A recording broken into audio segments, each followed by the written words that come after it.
Olá a todos que estão nos assistindo, sejam bem-vindos e bem-vindas. A Nectar, idealizadora do Conecta Smart Cities Mobility, em parceria com Portugal Ribeiro Advogados e Enel X, convida vocês para participarem da série especial sobre investimentos no setor de iluminação pública. A série online sobre os investimentos dos projetos de iluminação pública debaterá os desafios que ainda impedem que o pleno potencial do mercado de PPP-GP se concretize e, especificamente, os desafios para o desenvolvimento de modelagens que viabilizem a incorporação de serviços e receitas complementares a partir desses projetos. O objetivo dessa série é trazermos luz ao debate da nova geração de PPPs para Smart Cities, o que é e como viabilizar. E um dos motivos dessa discussão acontecer dentro da plataforma do Conecta Smart Cities e Mobility é de tratarmos aqui as PPPs de IP como plataforma para prestação integrada e eficiente de serviços de interesse público local, monitoramento e gestão do trânsito, segurança pública, saúde, educação, dentre outros. E eu apresento aqui os meus parceiros para a organização da série sobre investimento no setor de iluminação pública, Marcelo Rangel Lennertz, sócio da Portugal Ribeiro Advogados, Carlos Eduardo Cardoso Souza, responsável da ECIRI da Enel X. Bem-vindos! Tudo bem? Oi, Paula. Obrigado. Tudo bem? Tudo bom, Tudo Paula? jóia. E Marcelo? E aí, tudo bom? E para a gente começar, eu gostaria de ouvir do Carlos Eduardo, e aqui vou chamar você de Cadu, se você me permite, as iniciativas da Enel X com relação ao desenvolvimento de cidades inteligentes. Cadu, você pode contar para a gente como é que a Enel X está trabalhando esse tema? Oi, Paula. Vamos lá. Está completamente aí autorizado me chamar de Cadu, senão eu até reconheceria como uma outra pessoa, né? Mas vamos lá. Até para compartilhar aí com você, com o Marcelo e com todos aí que estão nos vendo aí, a Enel X hoje, só para dar um contexto, ela hoje trabalha no Brasil com 4 grandes linhas de negócio, né? Soluções de mobilidade elétrica, soluções para clientes residenciais, soluções para clientes industriais, e o grande desafio são as soluções para os clientes governamentais, os clientes públicos, e quando a gente traz aí as soluções para municípios, a gente olha o mercado de iluminação pública. E o grande objetivo seria o quê? Trabalhar a iluminação pública, mas não do modelo tradicional, de simplesmente só fazer operação e manutenção ou fazer uma eficientização, uma modernização, mas trazer mais conceito, mais tecnologia, mais soluções digitais. E para isso a gente vai utilizar a experiência que hoje a gente tem no mundo de mais de 2.800.000 pontos de iluminação pública, em que a gente gerencia tanto no modelo tradicional, como também já trazendo essa nova pegada aí de modelo inovador. Então, a gente tem alguns casos bem legais, um caso funcionando em Bolonha, em que a gente tem integrado a iluminação pública, plataformas digitais, em que a gente consegue monitorar em tempo real, desde o ativo de iluminação pública, como também vários outros ativos, como um carregador para veículo elétrico, ou se queremos colocar uma iluminação adaptativa, à medida que os veículos passam, você sobe o fluxo luminoso, ou à medida que as pessoas circulam em determinada região, você ativa alarmes em câmeras, ou sensores de poluição. Então, você consegue utilizar uma rede de soluções digitais por um grande control room, que a gente chama assim, a nossa plataforma digital que monitora isso, funcionando na cidade de Bolonha, e o desafio é explodir isso para o mundo. E a gente, quando olha aqui para o Brasil, a gente traz aí o super desafio. Se a gente olha há alguns anos, a gente via pouquíssimas iniciativas de PPP de iluminação pública, né? As famosas parcerias público-privadas, em que tinham muitos vícios na sua estruturação. Ou seja, quando você pegava a estatística, ou quando você pega a estatística de hoje, mais de 350 projetos de iluminação pública, mas quantos contratos assinados? Você chega a quase 10% desses projetos. Então, por que tanta mortalidade? Então, a gente vê que os projetos do passado tiveram uma evolução. Então, a gente viu novos players nesse mercado. A gente viu Caixa Econômica, BNDES, Hauer, vários estruturadores aparecendo com uma geração de novas PPPs de iluminação pública. E agora a grande provocação, esse motivo do nosso bate-papo, como você bem colocou no início, e como a gente chega ao próximo passo, como a gente chega à nova geração de PPPs, objetivando transformar soluções em soluções para cidades inteligentes e soluções que vão agregar valor à vida do cidadão. E não simplesmente permitindo que possa ser, no futuro, uma aprovação de uma receita acessória no contrato. Mais do que isso, é trazer uma provocação de como partir um projeto na modalidade de PPP, pegando aquilo tudo de melhor que a gente viu nessa geração dos últimos projetos estruturados, mas já trazendo uma previsibilidade do que pode ser explorado e que tipo de benefício real para o cidadão a gente vai ter. E nesse sentido, a gente tem um grande desafio de experiências mundiais sendo implementadas localmente, um outro desafio de utilizar tudo de bom que já foi construído na solidez, seja técnica, operacional, modalidade financeira, garantias, e manter isso, e chegar numa modalidade aí, que eu passo até a bola para o Marcelo, que é como que a gente cria o arcabouço jurídico para manter esse mercado aquecido e cada vez mais competitivo, trazendo grandes players para essa discussão e elevando o nível das PPPs. Aí eu passo para ti aí, Marcelo, para você complementar. Obrigado, Cadu. Agradecendo novamente a Paula pela apresentação e dizer que para a gente é sempre um grande prazer fazer parte dessa parceria com a Connected Smart Cities e agora também com a Enel X. Acho que essa série tem potencial para realmente atingir muita gente e fazer a diferença, assim como todas as outras que foram produzidas aí pela Connected Smart Cities. A gente vai chegar nessa pergunta do Cadu, eu não vou fugir dela, não. Mas queria, antes de responder especificamente e falar um pouquinho da parte da estruturação jurídica, acho que faz sentido a gente falar sobre um pouco do que motivou, né, a construção dessa série, a construção desses blocos aí que a gente vai percorrer nas próximas semanas, tá? Como a Paula já mencionou, eu acho que o Cadu também destacou, a ideia não é insistir com modelos de PPPs de iluminação pública que já existem, né, e principalmente focados na prestação do serviço de iluminação pública, né? Aqui o nosso desafio é pensar como essas PPPs de iluminação pública podem ser reimaginadas, reinventadas, para a gente criar uma nova geração de PPPs para viabilizar efetivamente o conceito de Smart Cities no Brasil, né? Como é que você consegue gerar todos os benefícios associados a esse conceito para as populações que hoje vivem nas cidades, né? A maior parte da população mundial hoje vive nas cidades, e acho que o desafio cada vez maior é como você organizar a partir da coleta e análise dos dados que são produzidos nessas cidades,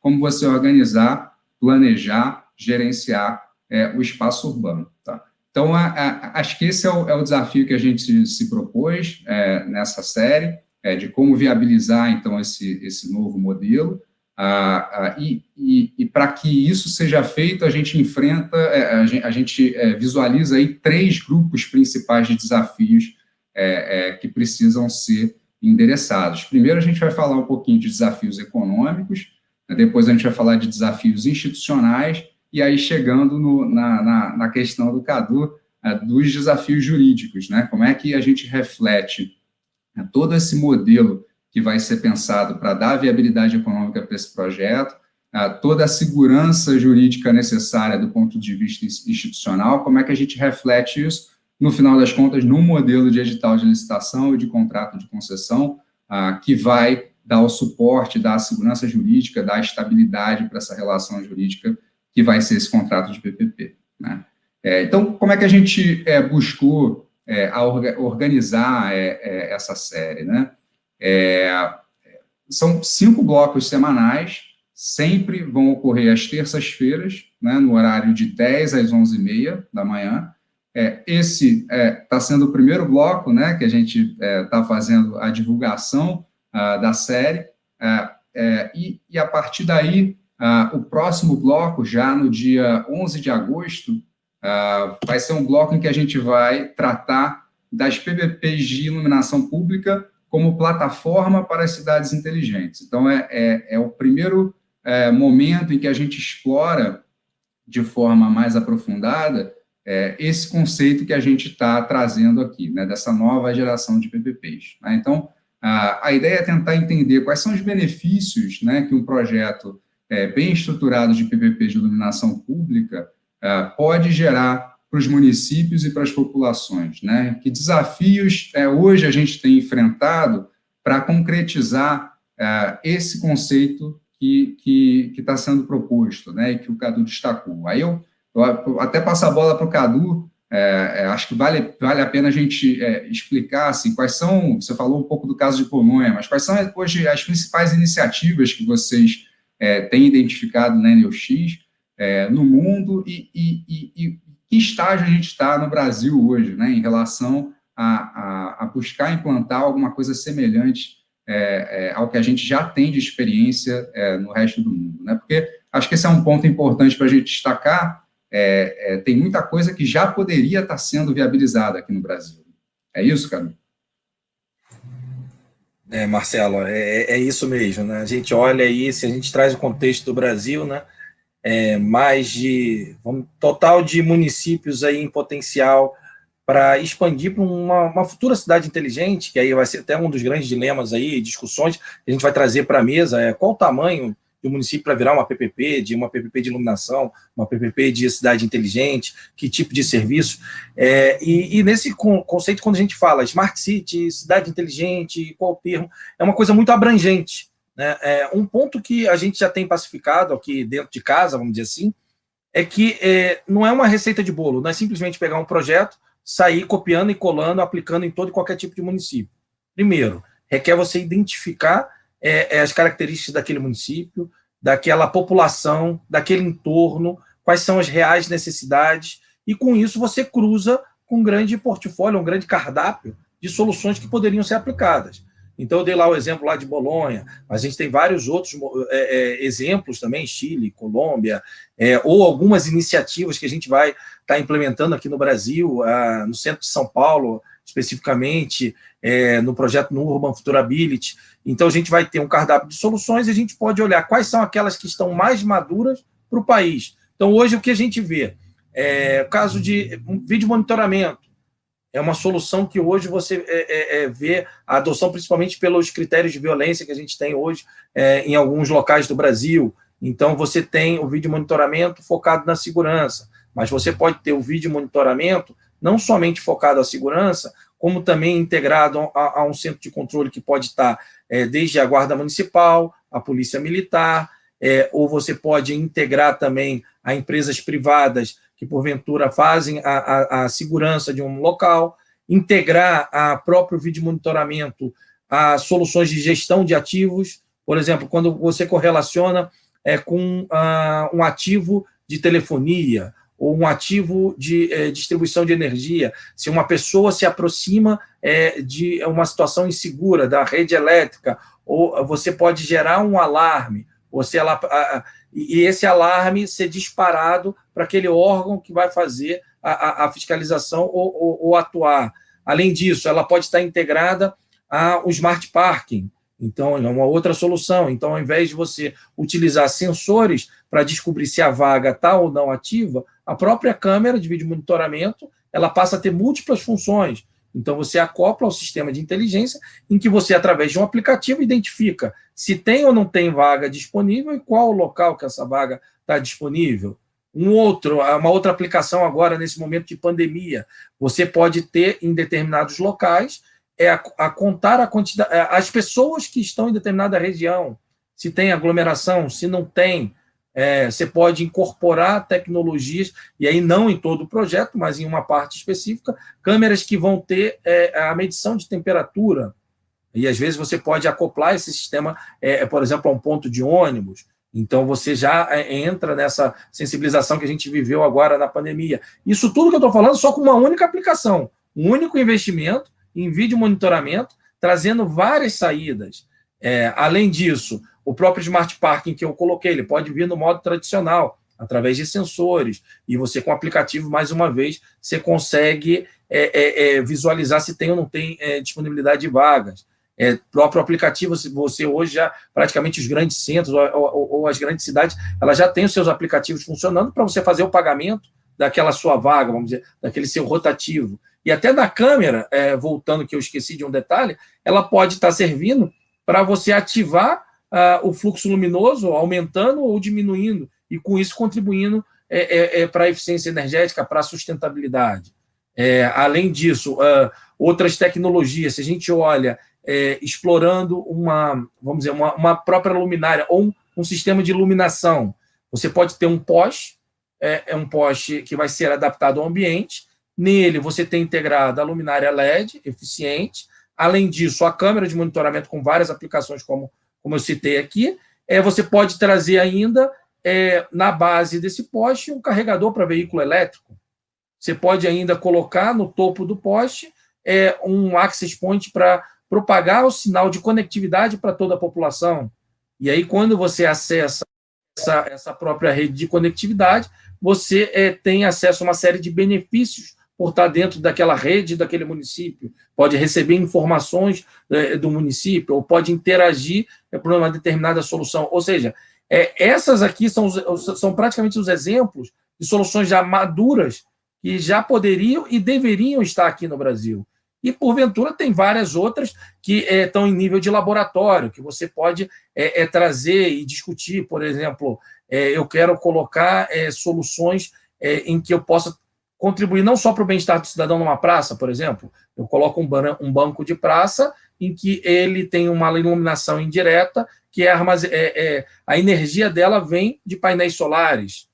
Então, você traz a sustentabilidade, traz o conceito de inovação, e você pode, por exemplo, carregar o seu celular através das portas USB que vão estar nesse banco numa praça. Então, são soluções que você pode criar para esse conceito, e até nessa linha, e com você a gente já discutiu há alguns anos, aquele conceito, podemos ou não podemos usar solar para iluminação pública? Então, já faz sentido. Olha só, não, a gente está indo além da iluminação pública. A gente está pensando num conceito de cidade inteligente, num conceito de cidade do futuro, ou num conceito de cidade 100% sustentável. Então, pode e deve ter essa pegada também. Não sei se a provocação está de bom tamanho. Se quiser, eu posso ficar aqui mais algumas horas, mas a Paula vai me chamar a atenção, hein? Então, perfeito. Acho que é isso. Acho que mostra o quão rico vai ser esse debate do Bloco 2, né? Né, que tem como título as PPPs de IP como plataforma para cidades inteligentes, mas como o Cadu mencionou, né, no final das contas, a gente pode estar viabilizando smart cities ligadas ou não, né, os serviços associados a smart cities ligados ou não à rede de iluminação pública, ao serviço de iluminação pública, né, acho que tem um enorme leque de oportunidades que podem ser criadas, associados não apenas à questão da coleta e análise de dados e a parte da cidade digital, mas também, como o Cadu mencionou, toda essa dimensão de sustentabilidade, né, toda essa dimensão de eficiência energética, enfim, uma série de aspectos que a gente pode incorporar. Então, esse acho que vai ser foi um excelente aquecimento para o debate do dia 11 de agosto, né, que vai também, acho que vale a pena a gente explicar que esses blocos, eu, Cadu, vamos funcionar como entrevistadores e a gente vai ter convidados, né, de diferentes instituições, pessoas do setor público, pessoas que estão nas empresas, que estão participando das licitações de iluminação pública, que eventualmente já são operadores de PPPs de iluminação pública, pessoas do setor público que estruturaram projetos, que estão regulando, fiscalizando esses projetos, pessoas que estão financiando esses projetos.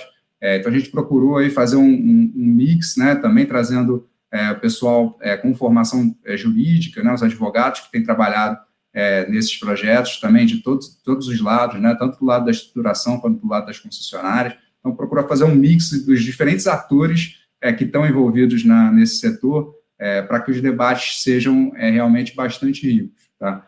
Então, esse vai ser o objeto inicial aí do bloco da semana que vem, no dia 11 de agosto.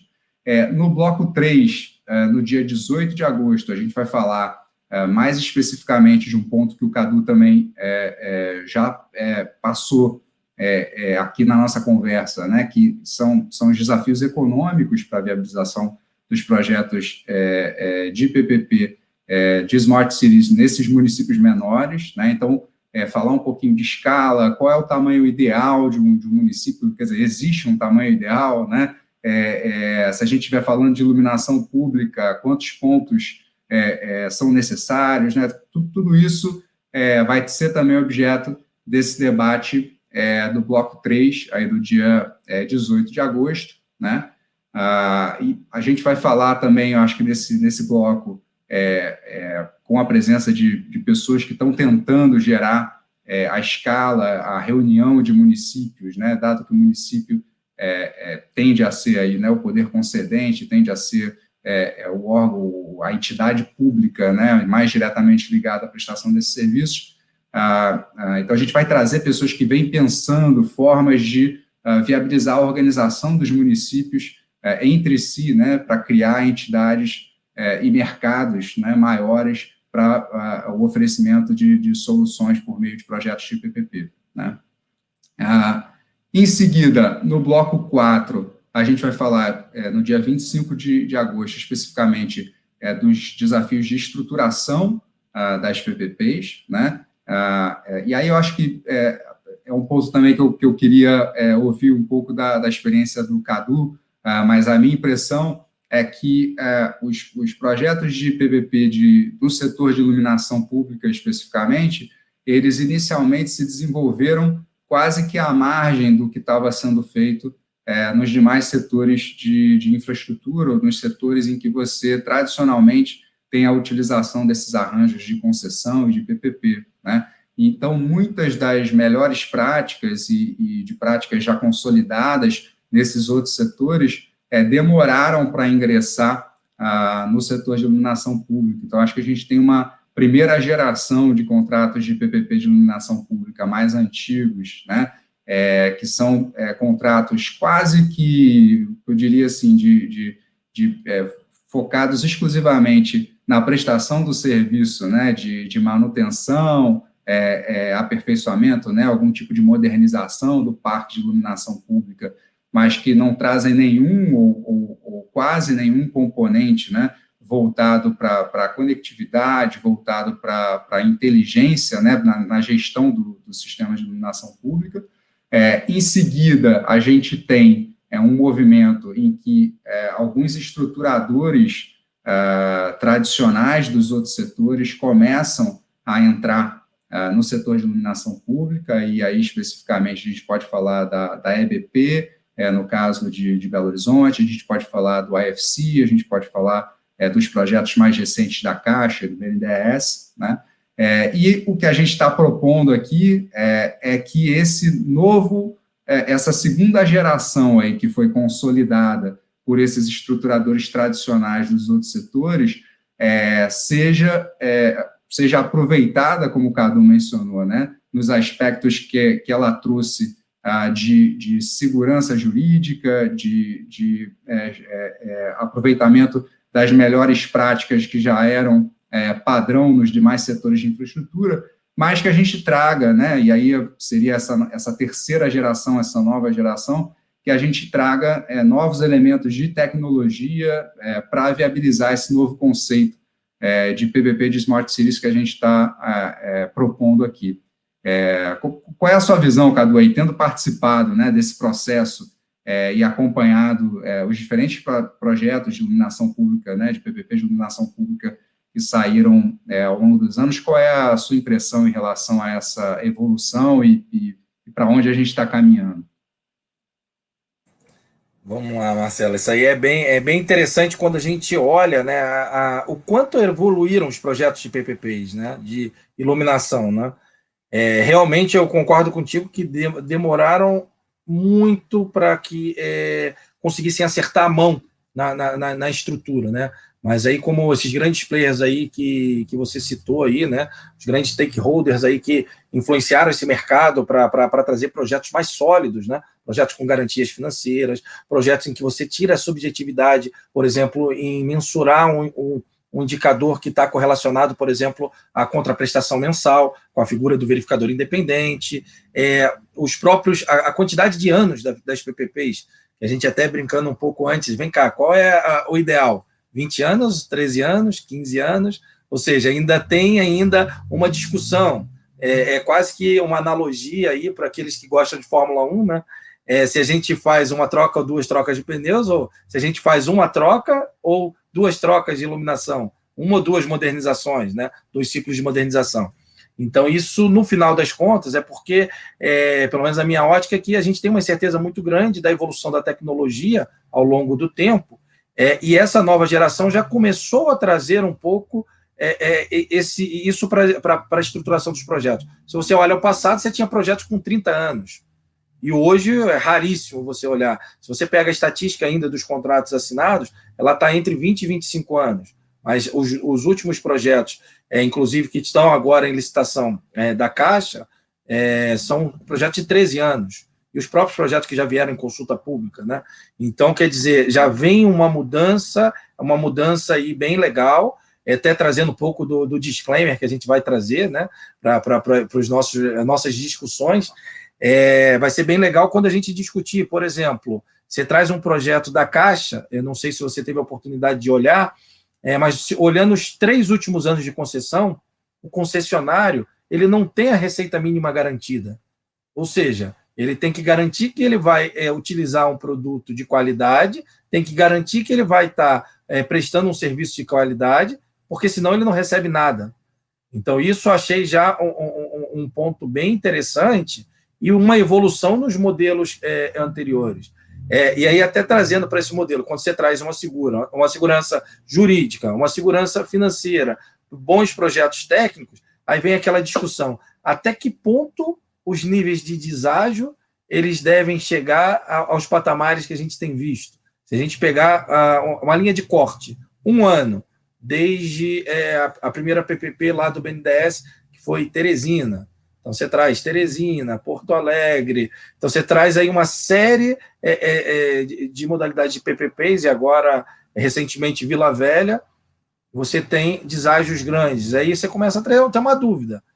O quanto esse projeto ele permite esse nível de deságio, ele está bem estruturado, ou você tem alguém enxergou algo além do que está descrito no edital. E a ideia nessa nossa provocação mas vamos lá, vamos nivelar o que a gente tem que entregar ou não para a população, porque se tem um benefício tão grande, por que não esse benefício já ser compartilhado de partida e ter as regras claras, né? Então, isso é um exemplo e até se a gente compara também com a PPP, uma das primeiras PPPs, eu até uso muito como referência, a PPP de Belo Horizonte.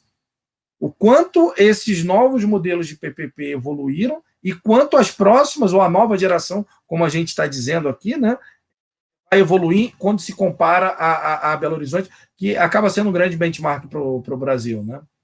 Então, é um pouquinho de, só trazendo assim, a provocação, a ideia é a gente aprofundar isso nas sessões, e mais do que eu, você, o Paula, mas, ou seja, a gente vai ter os nossos convidados ilustres, né, que vão estar ali trazendo a experiência deles, a opinião deles, e nesse mercado até, eu acredito que nós temos essa geração de PPPs, temos a nova que a gente está propondo, mas provavelmente aqui, na minha ótica, a gente vai estar falando final de 2021, início de 2022, ter uma terceira onda consolidada de modelos a serem seguidos. Pelo menos é a minha humilde opinião.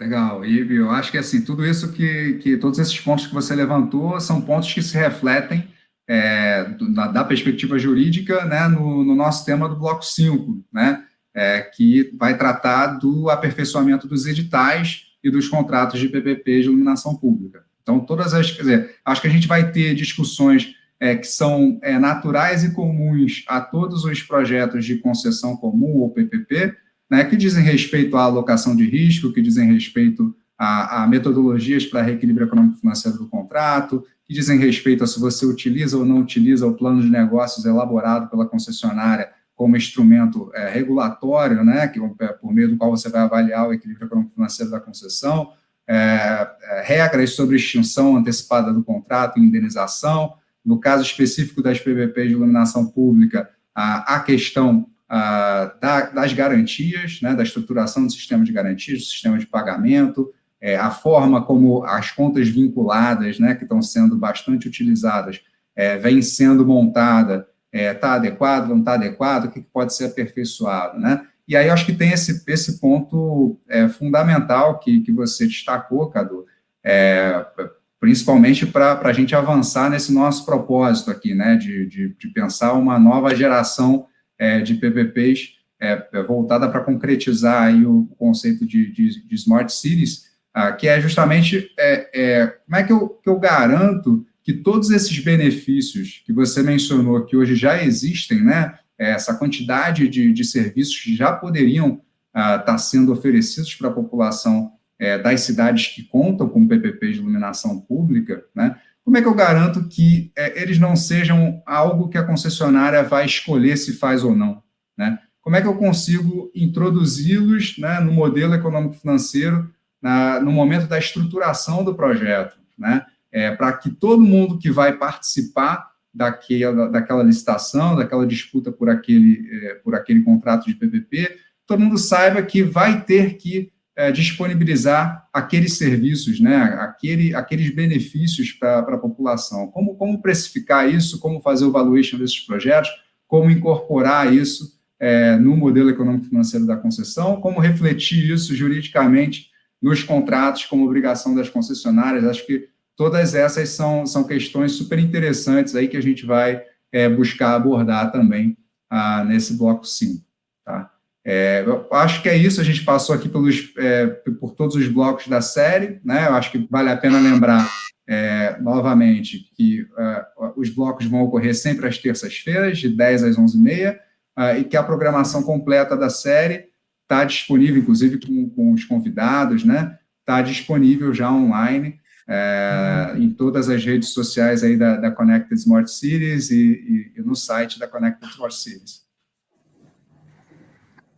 Para fechar aqui, bom, acho que a fala de vocês tem muito a ver com o propósito do Connected Smart Cities, né? A gente fala sempre que a nossa missão é conectar os principais atores para que, de forma colaborativa, a gente consiga chegar nas soluções que a gente busca aí para tornar as cidades mais inteligentes. E, com certeza absoluta, o que a gente vai discutir nessa série vai ser fundamental para a gente conseguir chegar nesse objetivo, porque a gente sabe, né? Então, aí essa discussão que a gente já vem trazendo há algum tempo com o Cadu e com outros atores, da importância dessa evolução dos projetos de PPP de iluminação pública para essa nova geração de PPPs de Smart Cities, que é, mais do que uma evolução do próprio projeto, é uma entrega efetiva para o cidadão. Eu acho que aqui a gente tem que buscar isso, porque essa é a nossa proposta. Então, para finalizar, eu quero agradecer vocês por essa introdução que a gente vai discutir. Como o Marcelo mencionou anteriormente, a inscrição para a série online é gratuita, ela está disponível no nosso site, evento.connectedsmartcities.com.br. A cada semana a gente vai ter um time de especialistas que realmente lideram essa pauta com a gente aqui discutir as soluções, né, para a gente chegar aí nessa nova geração de PPPs e Smart Cities. E, importante, o último bloco, que vai ser a apresentação do estudo, os principais highlights do que vai ser discutido nessa série, será apresentado no dia 9 de setembro, já dentro do Connected Smart Cities GX, que o evento vai acontecer dia 8, 9 e 10, numa plataforma desenvolvida para essa finalidade, onde é possível todos os participantes também se conectarem, fazer networking, rodada de negócio. Então, a gente vai aí, enquanto a gente não consegue se encontrar, levar todo mundo para discutir dentro dessa plataforma que a gente desenvolveu para a realização do evento. Eu acho que era esse recado que eu queria passar para vocês e agradecer, Marcelo, Carlos, por essa nossa parceria aí para levar esse esse conteúdo para esse público, que eu acho que vai ser bem importante, principalmente para os gestores públicos, e a gente se vê na próxima terça-feira, certo? Combinado, Paulo. Obrigado aí novamente. Até semana que vem, pessoal. Pelo convite aí.